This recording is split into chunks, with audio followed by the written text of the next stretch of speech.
And now, podcasting from the sun-scorched desert Southwest, weighing in at a combined total of 340 pounds, Brad Winchester, Tyler McDowell-Blanken, are Gimmick Infringement. Welcome, everybody, to the Gimmick Infringement podcast. I am Brad Winchester, and with me is my tag team partner, Tyler McDowell-Blanken, and a special guest today. Tyler, today we are previewing SummerSlam, but let's intro our guest. Yeah, Brad, you put it perfectly. A very special guest indeed. He is a San Francisco 49ers super fan, a former student of yours, Brad. This might be a first. And it's definitely a first. And most importantly, he is a wrestling aficionado. Brad, we have George Romero here today. Let's go. George, how you doing today, man? Welcome. How are you? Doing well. Thank you guys for having me on. And also I was a student of Alf Bergeson, who's a friend of the show. The voice of GI. The voice of Gimmick Infringement. Yes, I was very surprised to find that out. I didn't recognize it, but yeah. Wow. Him and also Katie Anderson, who Ben has been on. Yeah. Yep. Ben's been on the show, yes. Great group of educators you had. Brad, yes, I would imagine George was just absolute rock star student. Yeah, from my memory of 14 years ago. Yes, from 14 years ago. Yes, I do believe. I also had your bro. It was and your sister. I've had is there anybody else that I haven't had yet? I probably had your dad at some point. So actually, currently, I believe Serenity. She is my amazing sister-in-law.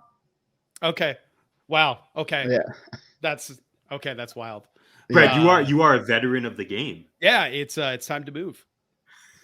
Or move on. Either one of those things. I'm getting freaked out now that I'm heading into year 16 that I'm going to start having kids of my kids. And that's a little freaky. Because there's a couple people in the department that have been doing this for 20 odd years. I think one person 27 years in the department.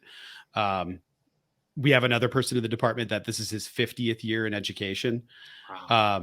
And still going strong, retired, but collecting that second paycheck. Got a Florida retirement too. So it's a little bit nicer. It has, adjusts for inflation. So he gets a little bit more every year, which is great. Plus he's working here. So he's doing all right for himself. Yeah. I love that. Shout out to the Marana High English department, who I bailed on today after a migraine. Felt really good. Very professional. Well, George, we are certainly going to get into the SummerSlam card shortly, but just some background for our listeners and viewers. I met you for the first time about a month ago at WWE in Tucson, the Epic Sunday Stunner. We had dinner, and then we went to the show. We did not sit with you, unfortunately, but we got to break bread a little bit prior to the special evening that it was. So fill our listeners and viewers in, fill me in. How did you become a wrestling fan? When did you know that this was your jam? So when I was younger, I was a huge Attitude Era kid. Big Rock fan. My brother, AJ, he's a huge Stone Cold guy, but always loved The Rock. Just the charisma hits different, especially from the Attitude Era. And my younger brother, Michael, was more of a PG era, but we also enjoyed early Cena, where he was a little bit more TV 14. Like Doctor of Thugonomics or exactly. Life. The Definitely biggest TV pop 14. ever was the first time I heard his new intro, the Doctor of that. I forget his intro's name. But yeah, not the current My Time Is Now. No, it was My Time Is Now. It was okay. Huge pop in my house. Like I'm talking jumping off of a bunk bed, just stumped when he showed up. Yeah, back when he was his submission was the STFU. Yes, and Yeah. FU instead And of the the FU. That's AA. right. Yeah. The Yeah. combo. The FU and the And SDFU, and I think that's amazing. And those are gone. yeah, and so we kind of, well, For now. I made a promise to him when he was younger. If The Rock and Cena ever met up, then we'd have to buy that pay-per-view. So twice I got stuck buying WrestleMania. This was pre-network, obviously, and Yes, this is pre-Peacock. when you You had to had to pay lay like down about $60. I was gonna say $60 for the HD pay-per-view, right? Mm-hmm. Wow. But kind of like fell off a little bit, but Sure. once the Shield showed up, actually, like started to pay attention a little more, and then right when AEW came in the fold, that's when I was like sold, because coming back and then having actually 2 programs to really watch, I was like, you know what, the product's gonna benefit from this. It's gonna be fun. Yeah, and hopefully with news, Tyler and I had a Vince McMahon retires special, and we talked a little bit about it on Sunday. Hopefully, going forward here with Triple H taking the helm as of Monday, we did not get to talk about that. Triple H will be running creative. This is the last pay-per-view that is a Vince McMahon created storyline product, and it sounds like, as reported by Fightful today, that today or on Saturday we'll be seeing some surprises and some changes and some different creative decisions. Although it isn't his storyline, after SummerSlam, we should see the product shift a little bit. And I'm really excited to see what happens here, because it already feels freer. It feels very much like what was happening before, but I don't think you can deviate from what was planned out. You got to commit. You can't just bail. Unless there's like an emergency situation, like Vince dying in a car crash in storyline, but coming back the following show because Chris Benoit murdered his family. The circumstances were just different. This feels like it just felt free. Roman talking to Theory, saying your daddy's not here anymore on Monday. Good God, was that whole segment was perfect. I didn't love the run-ins, but at least it led to something. It led to that tag team match. But I thought the first hour of Raw flew by. Some tickets were sold. I thought the other 2 hours were slow as F. I didn't really care about a lot of it. But I have hope that it's going to get better going forward. Although I did really appreciate that Ray got his time and he got his flowers for his 20th anniversary, which I don't like how they pitched that. The 20th anniversary of him being in WWE, not his 20th anniversary. He's been wrestling for like over 30 years, I think. Mm-hmm. So I'm not in love with the way that they presented that. Like, his career began 20 years ago, and the stuff he did in WCW in Mexico didn't count. Kind of bothered me a little bit. But I thought it ruled, and the video package they put together for him and the interviews was really cool. Yeah.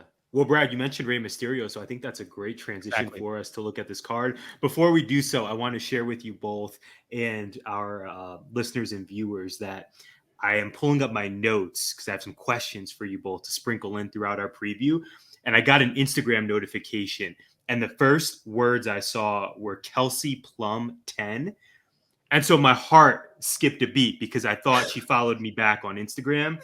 It turns out that Kelsey Plum 10 has started a live video. So just in case anyone out there, by the time they hear this or view this, it's probably too late. But George, a fellow fan of the W, told me that Kelsey Plum absolutely lit it up tonight. Chicago Sky fan, yes, but we love some Kelsey here. Let's go ahead and jump into this card, guys. So SummerSlam, the first pay-per-view of the post Vince McMahon era, if we can call it that, is this Saturday, July 30th. Live from the Nissan Stadium in Nashville. It's a Saturday pay-per-view, which instantly gives me a lot of hope. And then, Brad, you gave us that really glorious context as to why this show might be very, very good. So let's run through these 9 matches. We'll kick it off with a tag match. The Mysterios, father and son, Ray and Dominic, the legend and his kid, facing the Judgment Day, the combo of Damian Priest and the newly 41-year-old, I can't believe he's 41. That dude is an absolute vampire. It's insane. Pharrell, Finn Balor, It's just wild to me. Damian Priest and Finn Balor, and hopefully we'll get to see Rhea Ripley as well. Guys, I want to know your thoughts heading into this match, of course, your prediction, and how disappointed will you be if we do not see a Riptide on Dominic Mysterio? George, you want to kick us off? All right. Not really that excited about this match. If I have to be 100% honest, I just think the setup was weird. Like, All In on Monday Night Raw, you're getting this entire storyline thrown at you because they ruined his 20th year anniversary. Also, they like plucked him away from his party and no one did anything, which I thought was funny. But I think the Mysterios definitely, like, if this is the kickoff, that's perfect because you get that first babyface pop of the night. Not a huge Judgment Day fan post Edge, I should say. Mm-hmm. Sure, you're not alone. I don't think they were. I think it's kind of lazily booked with them. I don't see a grand like vision with them. They've been very vague on what their like purpose in WWE is, and I think the added stipulation of no disqualification. Dominic's been in I don't know how many no disqualification matches so far. You remember early Dominic Mysterio as well. I think he had that no DQ with Seth and Buddy Murphy. Buddy Murphy. Mm-hmm. Rip Dominic to shreds. Yeah. And I don't know. I feel like the Mysterios come out on top on this one. But I also quietly or out loud hope that this is kind of you see the Judgment Day dissolve after this. Like, really? Let's already quietly kind of go our separate ways. I don't know if Edge, because I believe he's had some vignettes coming in. I don't think this is where they use him. I think he just comes in full blow by himself again. But yeah, I'm not too excited about this one. I feel like Mysterio's come out over though. Gotcha. Great call on the no DQ stip. Brad. Mm-hmm. Oh no, Brad, I think you might be muted. Yeah, I'm absolutely muted because I got up. And I'm so thankful because I nailed the microphone earlier. So first of all, we're ready. I had to go get my Rhea to show some love, to say, I need this back. Get her out of Judgment Day. I don't want smiley Rhea. If she smirks, cool, but I don't want her doing this again. Her evil laugh is as close to a smile as I want to get with Rhea Ripley. Let her be NXT badass Rhea again. And I'm so thankful Triple H is there because he knows how to book and use Rhea Ripley. So I'm super excited about that. I'm with you. I'm down on Judgment Day. I don't get it. It kind of petered out when Edge got destroyed by Judgment Day. And this is the thing. I think it's the perfect time for Edge to do a return, to do a run-in, to break it up. I think if you watched the vignette yesterday, it looked like it got cut short. It looked like it was supposed to have more, where it was writing is coming to, and then it stopped. I think it was supposed to be his coming tonight.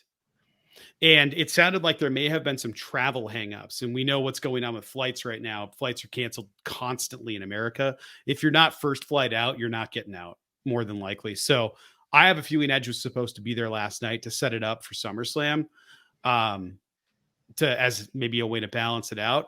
But what I'm hoping is we get an Aaliyah run in to take out Rhea. I thought she looked pretty yoked back there. So I would love to see those two start throwing punches at each other to try to mediate, I guess, because Rhea's going to get in there. I hope Rhea riptides Dom through a table. But I also kind of hope that Ray is too injured to compete. And then you hear, You Think You Know Me. And then what I'm hoping for is Rated R Superstar since TV 14, or given all these vignettes, we get the old school theme with just the in the background with "You Think You Know Me" over and over and over again, the original Edge theme. With that kind of crappy guitar riff, that I loved that because he'd come through the crowd. If we get that Edge wearing the glasses, that would rule. I think that would be amazing. Just fueled on nostalgia, and then the very next week we go right back to Metalingus because that song rules, and I miss it desperately. But I got to tell you, I don't care who wins. I'm more thinking about what's going to happen during the match because it doesn't matter. The match, the outcome of the match literally doesn't matter here for anything. It's not really a blow off. It was haphazardly put together. Hopefully Judgment Day breaks up. I think the idea at the beginning might have had some legs, but they already broke it up. If anything, earlier or later in the card here, I'll talk about what I hope happens. But I'll for the hell of it, I'll pick the Mysterios. Okay, there you go. I knew we would get a prediction out of you, an official one. I'm going to disagree with you both genuinely on this. I think the Judgment Day wins. I've not been very high on them either. I think just with the sheer amount of talent involved, you would think like, how can this not get the entire fan base excited?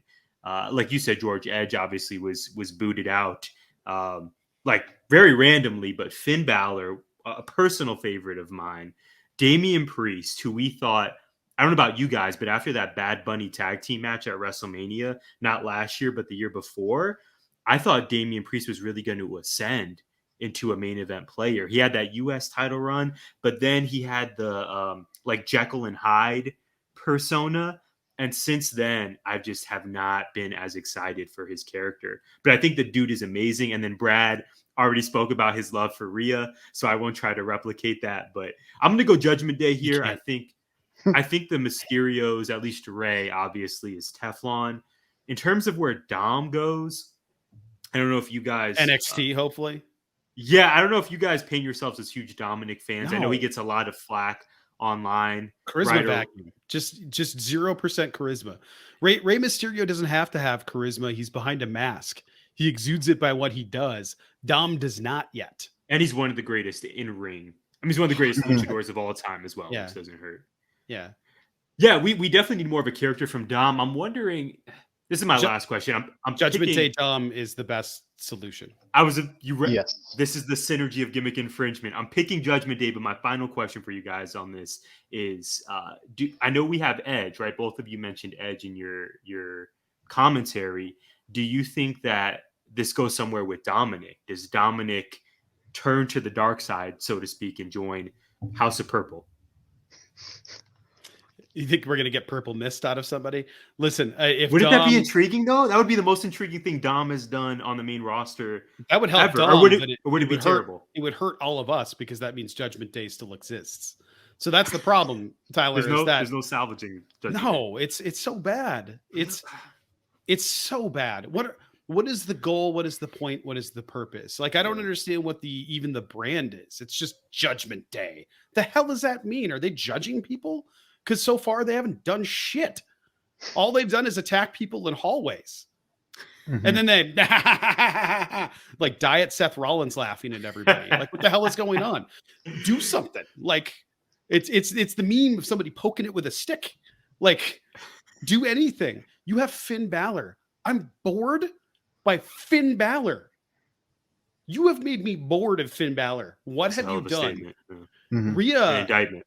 Rhea doing evil things, it's kind of okay, but I don't like it with the other people. Like Damian Priest and Rhea Ripley, I like them together. I think that works pretty good, but I don't like Finn in there. Like, you've ruined Finn.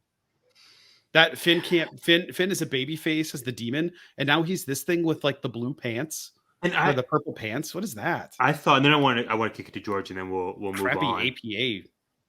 I thought with Finn, to me, it just seems it seems like a no-brainer. Just bring back up or call back up the Finn Balor that we most recently got in NXT. The sort of tweener, best in-ring worker on the roster. Those bangers he had against Kyle O'Reilly, universally recognized as match of the year candidates. Like, just bring that guy up. Don't I don't think you need to make him super baby face, smiley Finn, Fonzie Finn with the jacket, or Yeah, that's right. Yeah. or like pseudo cult leader now Finn. Just give us the tweener ass kicker, kind of like what you said about Rhea, Brad. It's funny that they're in the same group together, and I think both of their characters, and even Damian Priest, like same thing. I don't think he needs to be selling cereal or needs to be the most devious heel. He's just a tweener ass kicker. But George, we're nearing the 20-minute mark already. Your final thoughts here? Any thoughts on Dom maybe turning, or just final words for this no DQ tag match? Yeah, I absolutely agree. The only way with Tyler, the only way for me to save the Judgment Day is if Dom takes a heel turn, joins the Judgment Day. I personally think that's the only move to save the Judgment Day. Other than that, not really sold on them per se. And just I want them to go their separate ways. I think they all can do fairly well. And especially with like Rhea Ripley. Well, all of them solo, I feel, can have really good runs now that Triple H is going to be in charge. We have And two I think- former world champions in that faction, and we have a what is it, United States champion in that faction. They don't need to be together, and if they do, like, give us a reason that they're together. Make it make sense. Call themselves the Pinnacle or something. So what I'm hearing is Dominic Mysterio is going to save the Judgment Day. I love it, George. Love it for Dominic. Let's see what happens. Second match, we have Logan Paul versus The Miz. And I want to quickly start with this one. I've been very high on Logan Paul's in-ring work since he became a fixture on WWE TV. However, I am now fully out on him after his Nope tweets. Oh, man.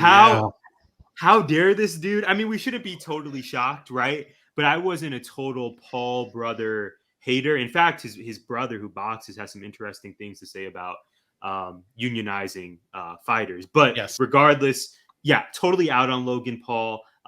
Nope tweets, ridiculous. They went viral for all the wrong reasons. I want The Miz to hit 2 skull-crushing finales and win this match in 8 minutes. George, what say you? Out of this entire card, I thought this was going to be the match that got the no DQ stipulation, but they're just going to do in-ring work, which I'm okay with because WrestleMania was so good from Logan Paul. Like, absolute perfection from him in ring. And it harkened back to Bad Bunny being so good in the ring as well. I was like, man, they're really prepping these celebrities. They're not just showing up anymore. They're putting them wrestling. Exactly. Yeah. And I feel like to sell the fan base, to sell the universe, and really build up Logan Paul as a wrestler, I think he's going to win. Not too big on the build to this because it mainly had to circle around the Miz's balls, which was, I swear, every other word in all the build-up was Breeze bringing out the balls. Yeah. And why is it about just balls? Like, who 100% of Vince. Vince does. Like, that's, that was a Vince thing. Like, let's make it about his balls, pal. Yeah. I know I signed NDAs and I'm gonna get fired here, but nutsacks. Like, it's 2022. What the fuck? Like, I'm actually heated about this. Like, I told Tyler in an earlier string of episodes, like, I'm so sick of people going like, you don't have the balls, and that's the setup for a thing. And now it's like, look, I do have the balls.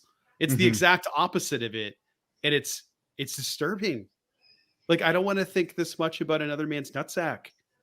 It's weird. It's so weird. And we won't go on a full tangent here, but George, during your intro, you mentioned following the AEW product as well. Brad and I have lamented on several episodes about how we see that in AEW promos too, of just balls, and more balls. It's just this very odd trope. Yeah. That Danielson one time said, you don't have the nuts. I was going to say, even Danielson, who we, for good reason, kind of put on a different pedestal. Yeah, Brad, I share your thoughts, and it sounds like George does as well. So this match, did you see the Tommaso? And I am going to refer to him that way until he gets his name back. I have optimism. That promo, woo boy. 1 minute and 20 seconds of just sold me. Fire. And it was just Miz standing there going, yeah. A green head nodding, like, holy shit, this guy's popping off right now. Former and NXT it's really, champion. really good. Yeah. And he sold me a ticket on a match he's not in. Mm-hmm. So I the work's gonna be good. You know what's gonna be fun. I hope Miz wins for all of the things that you said, Tyler. Basically, his tweets were, I didn't want to think. And those were his tweets. Yeah. Yeah. I think that's my emotional pick. I do believe Logan Paul wins this. George, did we get an official prediction from you? It's Logan Paul for me. Okay. Too many people on Miz's side, I feel. I was going to say the Ciampa or Tommaso Ciampa. Tommaso Ciampa. Yes, Ciampa. Sorry. Yeah. Ciampa. Yeah, he was. That's my dad. Yeah. This is where we're getting like shades of old NXT though, like black and gold brand. And that's what I want to see is Agreed. I want to see Rhea Ripley same way. I want to see the black and gold become the black and gold again. Yeah. Or have these characters from NXT actually roll over and be good on the main roster. Imagine the production of main roster production with NXT work. Mm-hmm. WWE's taking over the world if that happens again. Like it's a no-brainer. And that's why I'm so hopeful with the direction that this is going. We'll get AEW and WWE having kick-ass storylines and wrestling every week, and they'll be able to say wrestling. I mean, come on. Let's go. I'm so hopeful and so excited. I also don't care about this match, so I'm picking the Miz. Speaking of excitement, although we have seen this match before, these are two of my favorite wrestlers in the company. Next match, guys, we got the Raw Women's title on the line. The EST Bianca Belair is defending her championship against Becky Lynch. Obviously, Bianca won the title at WrestleMania. She defeated Becky for it. Absolute banger, George. That was my favorite match of WrestleMania weekend, even ahead of Cody versus Seth. That was my match. And now they're running it back here. I'm feeling conflicted on this. You guys probably know I'm pulling for Bianca, so I'm going to predict Bianca. But I have a worry that my prediction is not going to be correct. I'm super excited for this match again. Although we've seen it and they're running it back, maybe unnecessarily, I think these two are incapable of having a bad match, especially together. So I'm going to go Bianca, and she's just the greatest. I'm a huge fan. George, what do you think about the build for this match, and does Bianca retain? First off, you forgot to say great est. There's the great est. Yes, you got to capitalize. And Brad, thank you. And Brad's coming through with the action figure that I have as well. Let's go. Yes. The ST. The best. But yeah, this is, I believe, going to be a really great match. I really liked WrestleMania was fantastic. I hope to God they don't do 26 seconds again. Thank you. I have reason to be cautious. That was horrible in my opinion, because at the time Bianca was just skyrocketing to the moon, and then you bury her with Becky Lynch coming back and just taking that, just going down, but so quickly. I mean, my prediction on this one, I think, is Becky, though. She's gone through so much to get to this point. You don't take her this far just to get her this far and then bury her, and then have her lose. I think she takes the title. Wow. For some reason, I just feel like they're going Becky, because even she has almost the Bayley effect, where even if she's supposed to be the quote unquote heel right now, she is just so over that I think you can't go wrong with either the winner, or if either one wins this match. Though I think Bianca retains. I'm picking Bianca, and then I'm picking Bayley's return immediately following this to be the next challenger. So I don't know if they'll do it at the Raw or when I think Bailey, I think SmackDown. So it's hard to know, but we haven't gotten that Bailey Bianca match since the beginning of the Thunderdome era, when Bianca carried Otis around the ring in time trials or some like feats of strength. I don't even remember them having a match after that, although I believe they did. It'll be good. We just haven't seen it. And I don't know if they'll do that. I don't know if Bailey's been doing in-ring work, but I would hope to see something like that happen. It would make the most sense. Either Bailey or Charlotte coming back. Charlotte's been gone. So one of those two things I think will happen. I don't know which of the two. Because when I think Charlotte, I think Raw. So we'll see what happens, but I think Bianca retains. I think they have to, because the story leading into it is Becky can't get back. She's been losing a lot and she's trying to make her way back, but Bianca has to redeem herself for last year's SummerSlam. So I think Bianca retains. Yeah. And they need to stop doing this match. Even though they're always bangers, there's too many. Speaking of matches that the three of us have seen, Riddle versus Seth freaking Rollins. So we saw this match as the main event of that Tucson house show. Tucson Street Fight.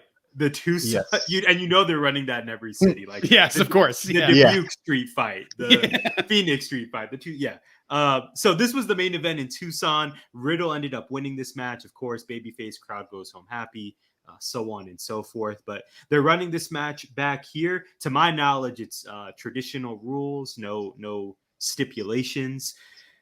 George, I know you are a big fan of both of these guys, so I want to start with you. What are you thinking for this match? We know it's going to be a banger again. These are just two incredibly talented dudes. So what are your thoughts heading in, and who walks out victorious? My thoughts on heading in, I really liked the ending of Raw, how Seth again, like murder. Oh my God. Yeah, that was such a good way to end it. Send the crowd home so upset seeing the babyface just get absolutely annihilated on the steps. Is that bad news for curb stop?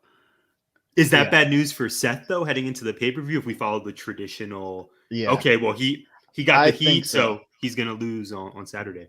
Yeah, I think so. Like he's pushing him so far as a heel that I think the babyface has to go over on this one. Plus, I mean, personally, I really hope they have like title hopes for Riddle, and this is just a stepping stone for that, where he can work with a guy like Seth. And one thing I was actually really excited about was Triple H is he historically has not been afraid to put titles or put the NXT title on guys that weren't traditional Vince guys. And I feel that as Riddle, he's not the big, bulky, I think, Tyler, you've said it on a couple episodes, just the big, beefy hunk of meat out there. He's, I feel like he has a solid move set. He can really sell as a babyface, and I think he can really take you far. So I'm saying legitimate Riddle, fighter. Yeah, exactly. Yeah, that dude could probably kick everybody on the roster's ass outside of Brock Lesnar, and he doesn't look like he could, but he absolutely could. His cardio is unbelievable. Like I firmly believe that if they gave Riddle and Rollins an hour, they'd be able to fill it very easily. At least Riddle would be able to do it very easily and never just all gas, no brakes. Man, I don't know who to pick here. It feels like it has to be a Riddle win. I don't know what they do with Seth after hinting at the Roman Seth feud to come, a long-term feud with these two versions. Give me that. Give me that right now. But I don't need Roman to be a champion when that happens. And I don't know if that's where they're going. I don't think Brock wins. I think Roman retains. But we'll get to that later. But I'm going to go ahead and pick Riddle. I just don't know where that leaves Seth because he's been losing a lot of big matches. He's lost his last two, at least pay-per-view matches. He's lost like his last 6 or 7.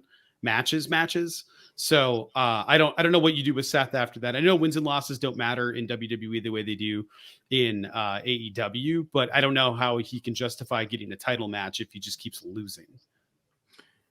Yeah, Brad, that's precisely why I'm going Seth Rollins. This was one of the tougher matches for me to predict because for all the reasons George said, Riddle is just clearly like, we speak about talents who are ascending. This dude has had one hell of a 12 months. I think him main eventing our house show in Tucson is a sign of something. Now, if Cody was healthy, maybe that's Cody's spot. But Riddle, to me, is just obviously one of, if not the top babyface on the roster right now. Right. And I think he absolutely has a major singles title run ahead, George, especially with Triple H at the helm. But Brad, like you said, Seth seems to be losing a lot of marquee matches. So maybe it's some personal bias here because I'm a big Seth guy, but I'm gonna pick Seth freaking Rollins to get the W. Although I think both these guys really need a win on this stage. I'm gonna go Seth. I also think that Riddle hasn't quite figured out that character yet. His character work is great, but his finishers have been mostly Randy Orton finishers. So it's a little bit confusing, like who is Riddle right now. But I don't know. Can't go wrong. This match is going to rule. I went to the Tucson show, and then 2 days before that, the SmackDown taping in Phoenix. I told myself I'm not going to pop when Riddle does Randy Orton's moves. I'm not 11 anymore. I can handle this. I'll keep my composure. But then he did the quick turn. He did the slam. He did the power slam. He did the turn. He did the Orton DDT from the apron. And I was just like everyone else in that venue and just was very excited. It's the pause and the look. Give me your approval, please. Yes, dude is over. Next match, guys. This is the one that I am most looking forward to. We put out a Twitter poll earlier today, on the GI account, and I believe this one was actually in the lead. We have Liv Morgan defending her SmackDown Women's Championship against Ronda Rousey. I am nervous, gents. That's I think a common thread here with my predictions. I really want and believe this is going to be Liv's first signature title win, or I guess retaining her title on a big stage. This is that first time. I think she needs it. The crowd is so clearly behind her. If you're watching from TV, if you've been to a recent live show, the crowd loves her. Her in-ring work has improved. Brad, every report that we read or every email we read from Fightful says that everyone loves Liv backstage for all of these reasons. So I just want good things for her. And I want her to beat Ronda Rousey on Saturday. I'm going to say Liv retains. George, what do you think?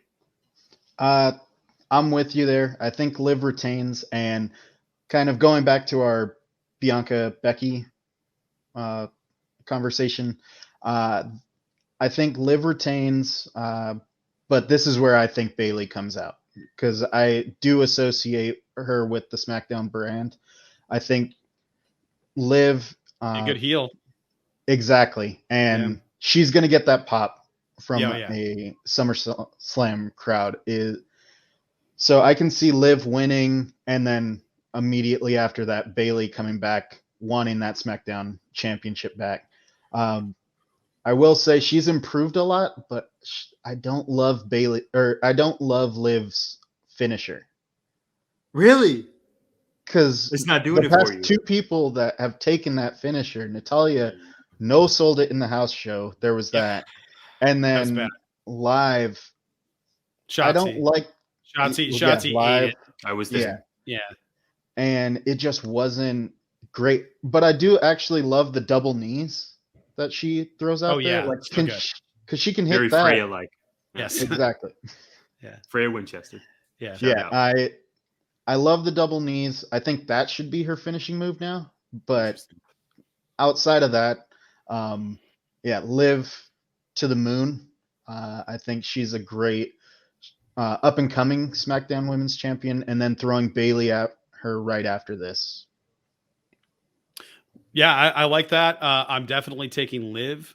If we're fantasy booking here and Ronda gets it, actually, here's what I would like to see: Liv wins, Ronda turns heel, beats the shit out of Liv.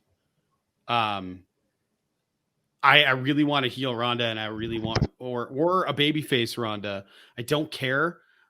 I want Ronda to be champ, and I want Shayna Baszler to beat her up and win it. Shayna finally needs that championship, man. Like, give me NXT Shayna right freaking now. Where has it been? It doesn't make any sense. She's one of the biggest ass kickers on the planet. She had a video like going into maybe it was SummerSlam last year where she was talking about like she went through MMA training and how to get out of holds. She put it on there. It was like, well, this person's going to go for the arm bar and there's how you get out of it. And she was going through it because she legitimately knows how to fight. Where's that been? So I would love to see we've all been fantasy booking for years, Ronda and Shayna, and they've always ended up kind of like helping each other because they're friends. I want to see them fight. I think that's main eventing to WrestleMania if you do that. So I don't know where that lands, but for the time being, Liv needs to retain. I want to see her have a long title run, but I like the idea of Bayley being the big heel she goes up against next. Amazing. Next match. This is also a popular choice on Twitter in terms of most anticipated. Another rematch that should hump.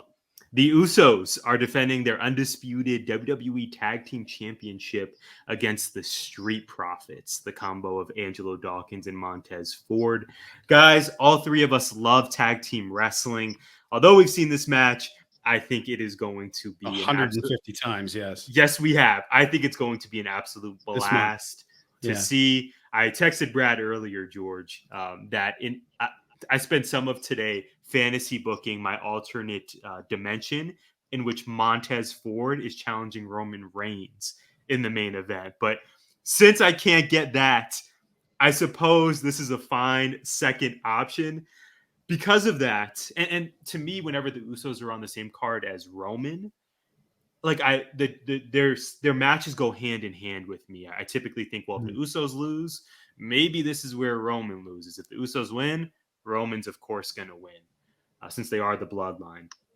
And speaking of overacts, they are super over. I can't tell you guys how many bloodline hats and tees that I saw, particularly in Phoenix, that SmackDown show. Just what a draw.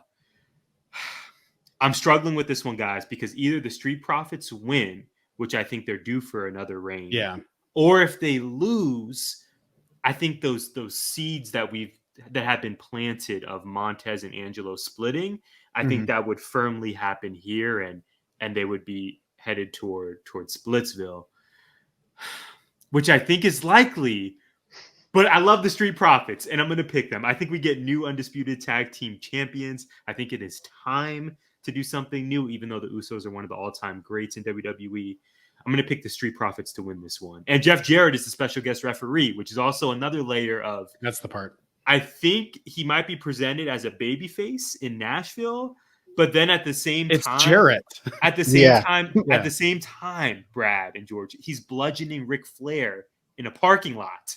And he has a match against him where he's clearly the heel that weekend. So there's a lot. I mean, this is probably in my mind, the most convoluted match, as you can clearly see by my maybe incoherent rant here.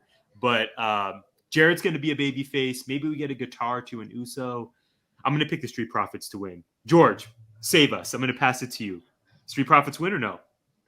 So with this, like you said, the bloodline's so over right now. Even they were trying to do heel work in MSG, and people were just eating it up. Yeah, they love them.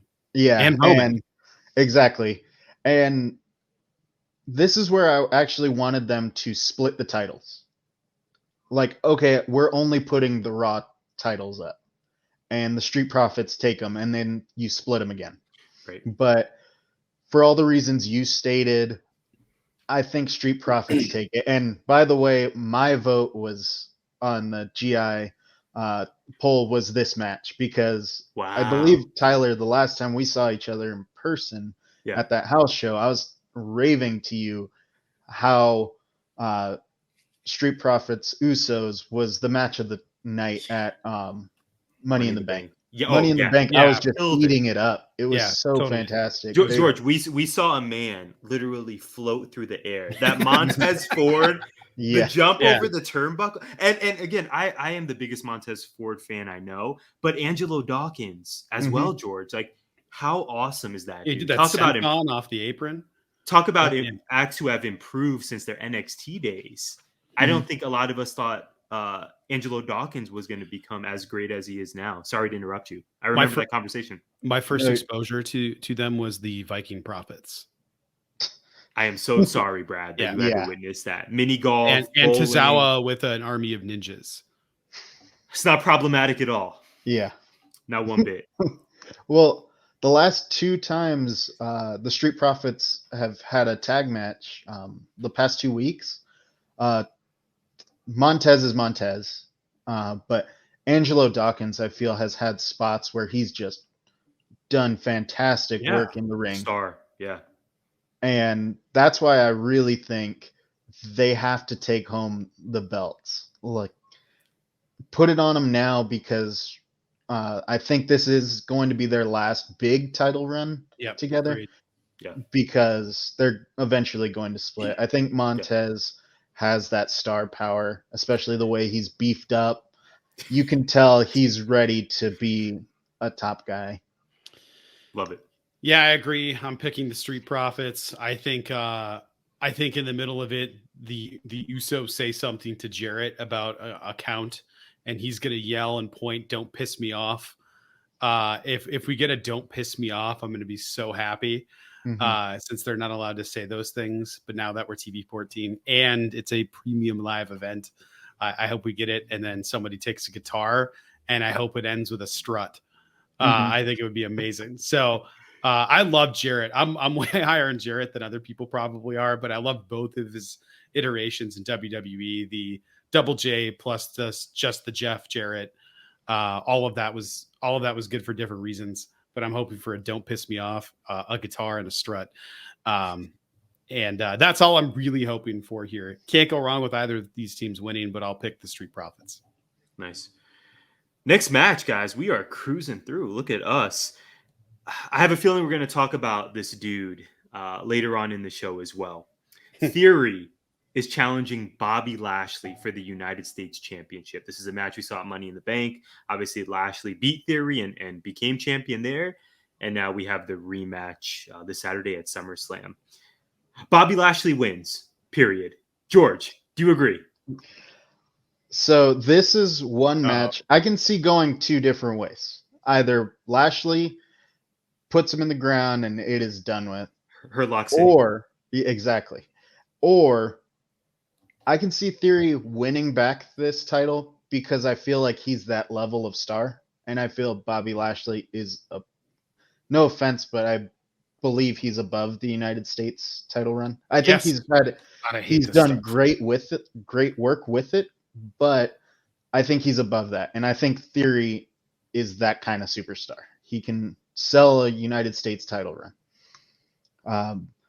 I would like this, and we'll get into it a little later as well. I would like him to win this title and kind of sell the crowd on, now I've done one of the things I've told you I'm going to do. I'm going to go cash in later and try and become the undisputed Universal United States champion. And but my official pick is Lashley buries him, hurt lock and all, and you just see limp Theory, hopefully. But yeah, I can see them kind of going Theory wins. Yeah, you bring up some interesting points here. I think Lashley, I'm going Lashley here. I hate this version of Lashley so much. It's so mixed up. US title Lashley, we're doing the same things we did with him forever ago. He's even wearing black and red pants again. And they need, this is the simplest fix in the world. Dump Omos, reunite the Hurt Business. You're not doing anything with the other guys. It gives them something to do. Insanely over group. Everybody loves them, even as bad guys. They're the Hurt Business versus the Bloodline. Inject that directly into my eyeballs. Like, why are we messing around with this? Like, Mm-hmm. Get Lashley out of that. If you want him to drop the title, the theory, whatever, blah, blah, blah. I'm picking Lashley. Hopefully he turns back into a badass. I'm tired of him smiling. Like, I'm glad he's having fun. It looks like he's having a blast out there, but dude, hurt business Lashley was different. Mm-hmm. Like, legitimately terrifying. No need for that group to break up. There was still stupid coming out in suits, bro. Yes, Yeah. so much to be done. Shelton Benjamin, it was fantastic, like you said. Yeah, frustrating. I have nothing else to add. Mm-hmm. We have 2 more matches on this card. Mm-hmm. Speaking of celebrities, we spoke about Logan Paul earlier and his impressive run so far in WWE. Again, tweets aside. We also have Pat McAfee on the card. Pat, who has really just done phenomenally well. I mean, whatever a fan or Vince McMahon or Triple H or Stephanie McMahon's expectations were for Pat McAfee as a WWE roster member, I think what he's done from NXT till now has completely eclipsed anyone's wildest dreams. 2 matches in NXT. On the mic, in the ring, again, talk about someone who is over with the live audience. This was one of the talents that stood out to me. People just love this guy. They love singing his songs, his entrance song, etc. So Pat McAfee is in this in this blood feud, this grudge match finally with Happy Corbin. Pat McAfee wins here. The crowd is going to go nuts for his song. They're going to go nuts when he does his moonsaults and other impressive athletic feats. I think Pat has to win this over Corbin. But shout out to Corbin, consistently underrated. Brad, you and I talk about this every so often. George, I don't know how you feel about Happy Corbin. I haven't asked you, but I think that dude is such a solid worker and should get his flowers more often. Even if he's been strapped with some really terrible gimmicks, from TGI Fridays co-manager to Happy. I mean, it's absolute garbage. Much like Carmella. King Corbin for like 2 years. Yeah, much like Carmella, just different workers, obviously, but given just the worst of the worst gimmicks, in my opinion, and yet makes it work. Yeah. That being said, though, I think this is Pat McAfee's match to win. What say you, George? I'm with you there. Pat McAfee wins this one. I can't agree more. I mean, Baron Corbin or Happy Corbin, whatever you want to call him, such a good worker. But yeah, just given horrible gimmicks. This whole Happy Corbin thing started in Vegas, and they didn't even reference it at all in Money in the Bank in Vegas. I thought that was kind of weird. He's also been sneak attacking McAfee, where you're Baron Corbin. You don't need to sneak attack an announcer. Isn't he a Gold Glove? Yeah, he's a Gold Glove winner. Or Gold whatever. 6'6". Yeah, exactly. But yeah, what we've seen out of Pat McAfee has been amazing. I really loved the Theory callback, like the exact same spot he did with Adam Cole from NXT straight to WrestleMania, because that's the stage it needed to be on. I'm very interested to see how he works with like a bigger guy. I'm gonna be a little sad though if Pat McAfee doesn't come out to Seven Nation Army again, because that was so good at WrestleMania. That'll happen. Okay, because I know in his like SmackDown music to come out, it's a little different, or it's different when they announce him, but man, the pop during WrestleMania for Seven Nation Army, I was so excited because maybe you're right. Maybe it was just a Mania moment. Maybe because it sounded like, I don't know who got the rights, but it might have been Pat actually reaching out to Jack White to get rights for that. But anyway, continue your thought. I'm sorry. No, I was gonna say, to me, that was one of the best moments, because in the whole moment of night 2 for sure for me. Yes. In the grand scheme of wrestling, I feel like AEW is kicking ass when it comes to intro music. Yeah. And like, shout out Mikey Ruckus, yeah. Oh, I was going to say, they're just the intros themselves. Yeah. Real songs. What was it? Yeah, 2 weeks ago. Exactly. I never thought Tarzan Boy was going to touch it the same way it did. Yeah. But I popped for Jungle Boy when he Yes. came out. Absolutely a chasing rule. Christian out of the Yes. arena. Yeah. And I mean, just the fans singing along with it, Mhm. knowing Seven Nation Army, it just gets you juiced for the match. And I think McAfee does the same thing, but definitely goes over here and comes out with a W. Corbin, hopefully moving on, gets better booking under Triple H's tutelage. I think about Jane as a song being a song that can be paired with a wrestler and get an enormous thunderous pop from people. As soon as it started playing, I was yelling, yes, they brought it back. Yes. But they hadn't put the graphic up on the screen yet. So nobody that knew the song and knew the context had any idea that it was Orange Cassidy, that Dynamite after Forbidden Door, when he came out for the first time with the best friends in the tie-dye. But as soon as like the guitar comes in and the screen lights up and it just says OC on it, amazing. So I'm with you, man. Like sometimes an entrance makes everything. I also think that Pat McAfee is going to get a great entrance. I am picking Happy Corbin here. Pat lost both of his matches against Adam Cole in NXT. I don't think he needs to win.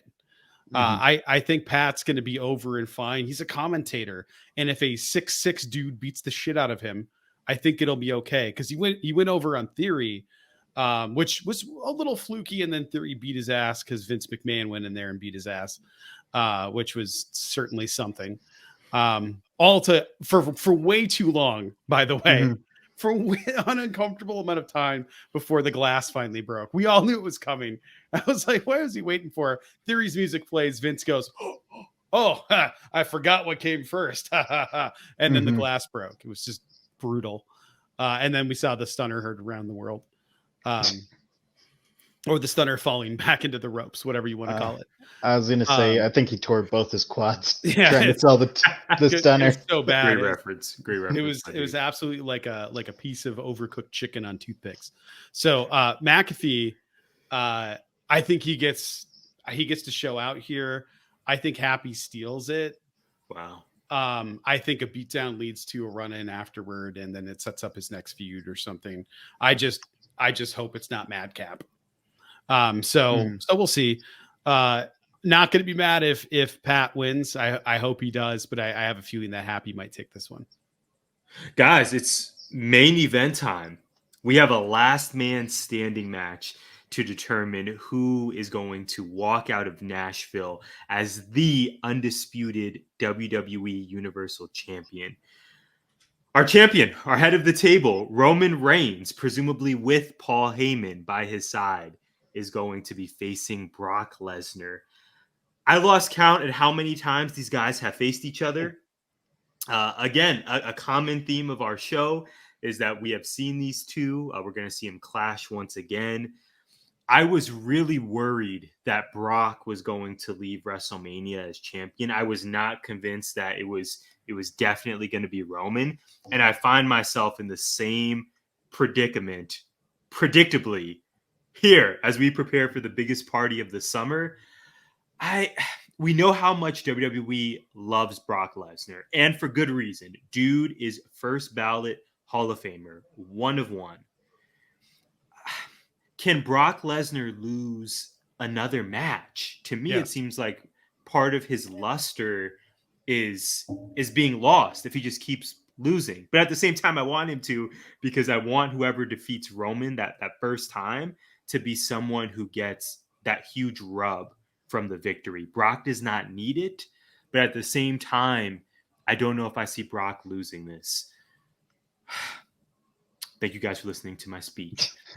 That being said, I'm going to pick with my heart. I'm going to pick Roman retains. Part of me thinks this makes a lot of sense for Roman to drop because he doesn't have to get pinned. He doesn't have to be submitted. He just, doesn't have to make a 10 count, right? You could play around with that and then Brock wins. But I don't see a world where Brock is then champion and then what are we doing from there? Of course, we have Theory lingering. George, you brought this up earlier. So when I pass it to you guys in just a moment, I want to hear what you think about if Money in the Bank will be cashed in and maybe Maybe neither of these two are leaving Nashville. Maybe Theory leaves. For now, with little confidence, I'm going to pick Roman Reigns to win. And I don't think we get a Theory cash-in. I don't see Theory as Universal Champion anytime soon. At least I hope not. So I'm just going to go Roman wins, and that's it. George. All right, so I might take a little bit of time on this one. Please do. Because I can. So I'm going against your pick. I'm going to start it off. I think Brock wins this one. And I said it in a group text to you guys, I think last week. The reason I think Brock wins is so that he can drop the title to Drew at Clash in the Castle. In September, yeah. Yes. And I don't think you can, because Drew's already beat him at WrestleMania, but it was with no crowd. Yeah. I want to see him I want to see him have a title reign with a crowd, because I feel Drew is, especially with how this Friday Night SmackDown, how this goes for him, like this street fight, or I forget how they Donnybrook brawl. Yeah. Yeah. Same idea. Right. So, however this goes, I feel he comes out the number one contender. Like you said, this is a good way for Roman to not be pinned or submit. Hopefully, Paul Heyman doesn't have to undo some handcuffs. Although that was I think that's been my favorite fight or match. Yeah, me too. Roman's his entire title reign. Get Ty Conti to help with the lock. Yeah. That was the last man standing as well, right? Yes. Wow, and I that's think interesting. KO needs another title shot, but that's neither here nor there. But kind of how you had said, where I feel the Usos are so closely tied to Roman, Right. I picked them to lose. I think Roman drops the titles in this one.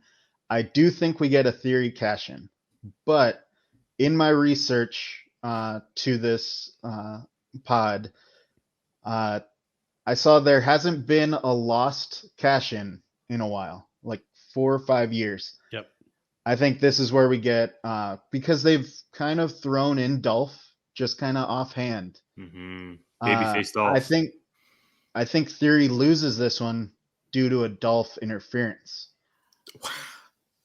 Dolph closing SummerSlam. Either a Dolph interference or Lesnar kicks the shit out of him and Dolph comes in and piles on.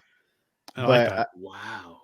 I would love to see Dolph and Theory go at it. And that's why I want him to also win the United States title, because Dolph and Theory with a little bit of gold on the line would be even better. So I like that pick. I was actually thinking Theory and Ziggler might have a run under a stare down during the Lashley match, and or a post match angle where maybe Ziggler's going after the US title again. I'd like to see him get a world title run again before he's done, because he's just so good. Yeah. But I don't know if now will happen. It is July 26th as we record this, which means I haven't talked about a certain somebody in a little while, and we're going to get there. I am taking Roman to retain. I am not taking Brock for 2 reasons. Number 1, don't want him to. Number 2, Brock said, if he's gone, I'm gone. The Vince McMahon stuff, there's no way this might be Brock's last match, depending on what his contract looks like. I don't know if he's on a per match contract or if he signed one like Goldberg, where it's like I'm signed for 2 or 3 matches a year. And I don't even know if that's currently a thing, but with Brock, he just might be done after this, and they may have rewritten it. It could have been Brock wins, but if he's out because Vince is gone, he might just say, I'm just not going to take the belts and I'm walking away. So I'm picking Roman for that reason. The next one, we have seen more chatter on the Twitter recently. Tyler already knows. I know where this is on my notes to ask you, to ask George, but specifically to ask you, but please, I know where you're going. 3 years ago, I believe, we got the debut of The Fiend at SummerSlam. here's my hope. This is my overbooking. I'm with you. I think exactly as you said, George, minus the Roman winning. I think Theory cashes in. He comes out. He's about to make the pin. Lights go out. They come up. Fiend, Sister Abigail's Theory in the middle of the ring because he's going after Roman. Mhm. There's a stare down. Lights go back off. He's gone. Roman looks scared shitless. Please inject that into my veins. It's the best Please. case scenario for Bray to come back. WWE is the only place where he makes sense. I think it works. I think Triple H, because he's had that relationship with him from NXT. And I mean, starting the cult in NXT, like it all makes perfect sense to me, which is why it probably won't happen. But I'm really, really hoping it does. If it does, appointment viewing for me every week. Like you will not catch me watching WWE products, except NXT 2.0 until it goes black and gold again, because that stuff sucks. But not the work necessarily. It's just the show itself blows. Same way I feel about the WWE product. Although I did enjoy Raw. I found myself really, really liking Raw this week. So excited to see what happens on SmackDown. And it's, again, not a sentence I thought I'd say.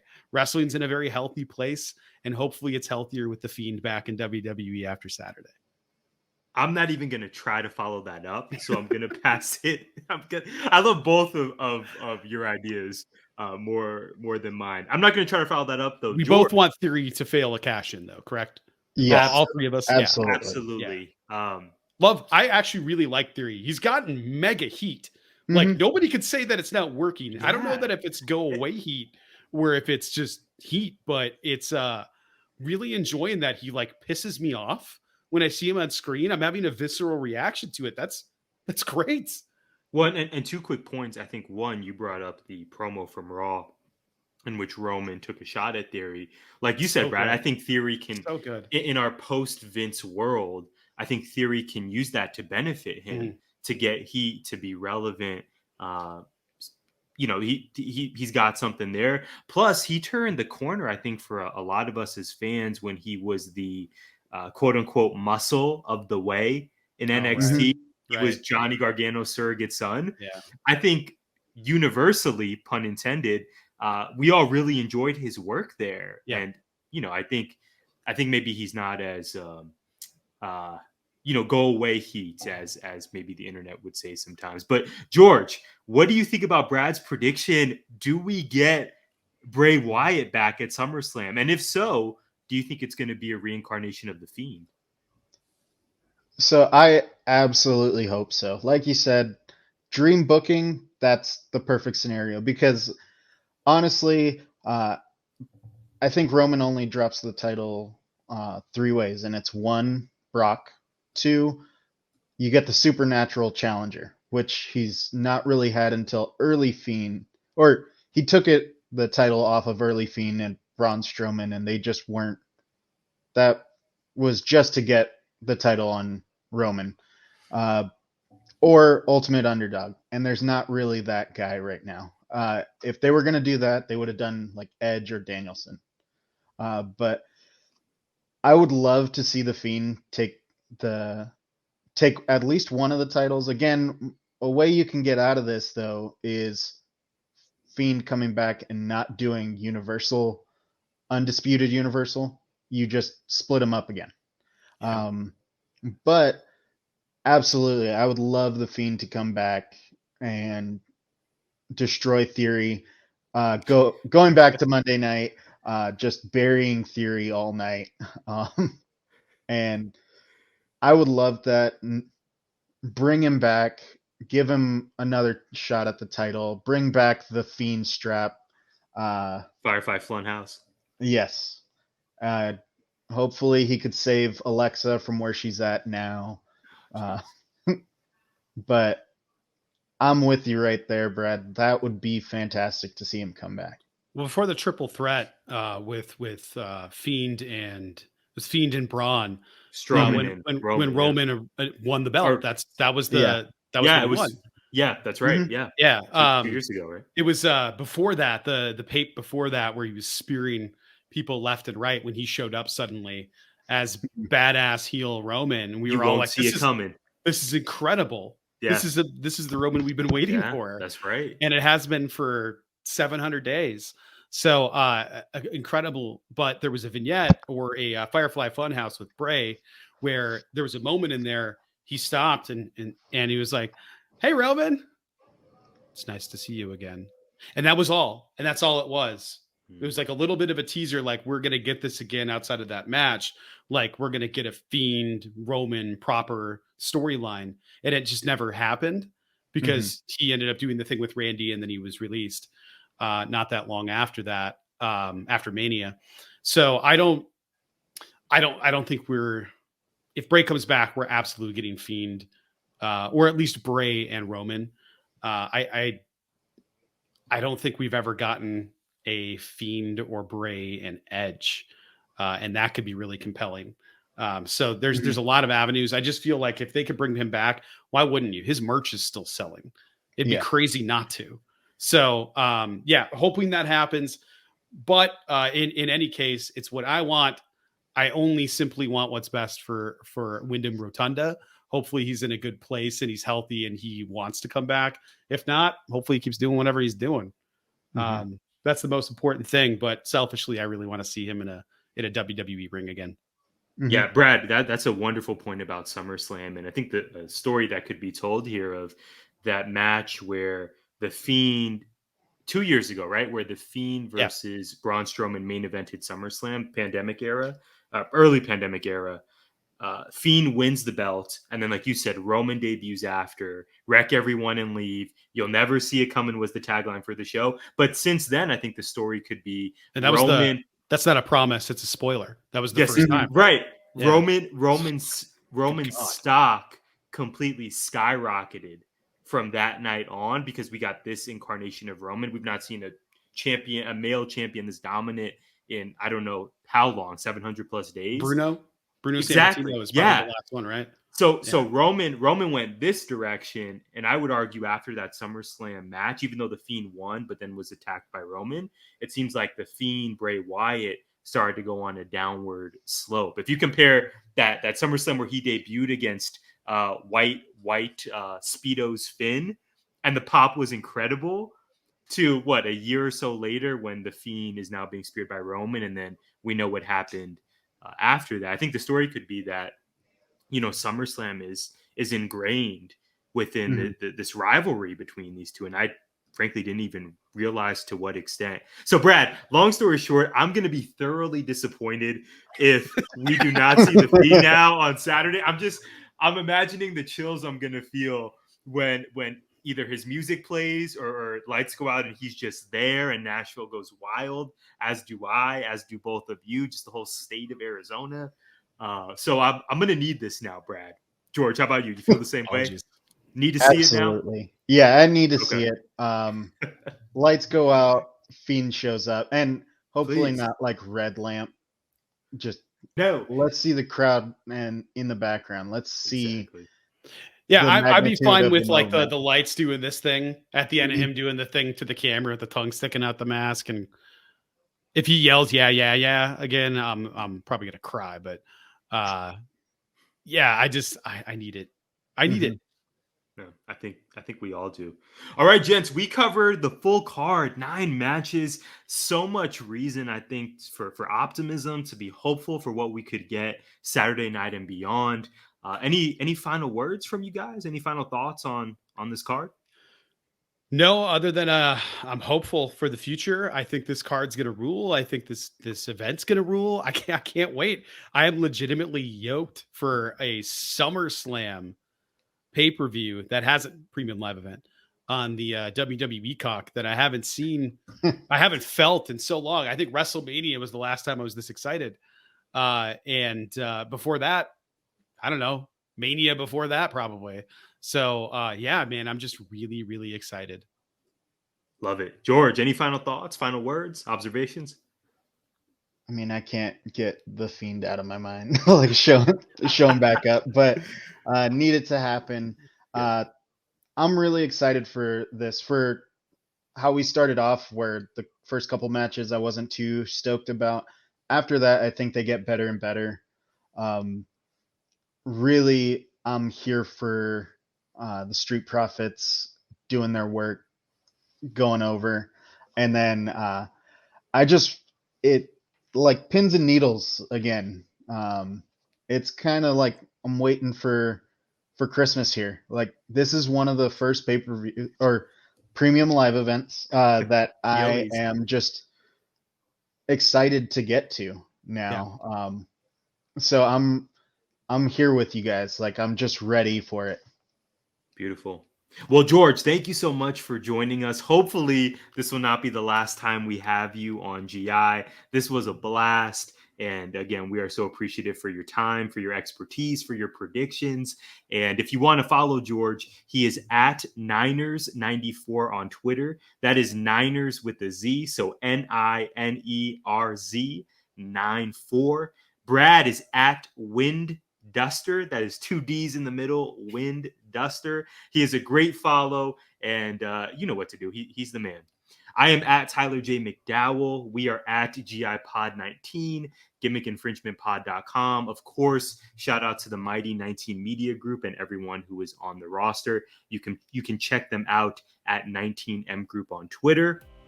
And finally, thank you all for listening and viewing this episode. We so appreciate your support. If you like what we're doing, reach out, let us know, share the work. Everything and anything you can do is we're very grateful for it. We hope you enjoyed this episode as much as we did. Again, we appreciate you, and we'll see you on the next episode of GI. Gimmick Infringement is a part of 19 Media Group. You can listen to us on Good Pods, our premier partners, and Apple, Spotify, iHeartRadio, or wherever you find podcasts.